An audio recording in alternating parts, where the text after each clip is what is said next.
ngayong Biyernes sa Fun and Laugh. What a great morning and colorful Friday mga ka-fun barkada!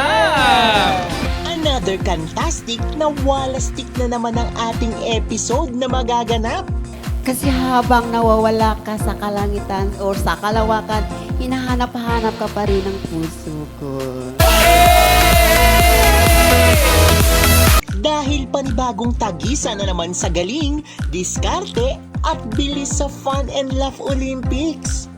Sino na naman kayang grupo ang magwawagi na naman sa ating unang round?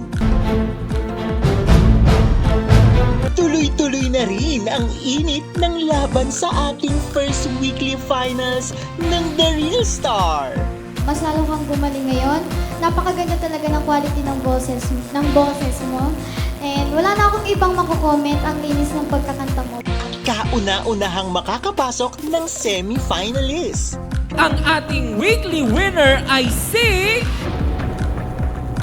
Kaya tumutok na sa programang kinagigiliwan ng buong bansa ang Fun in Love with Ron Season 2.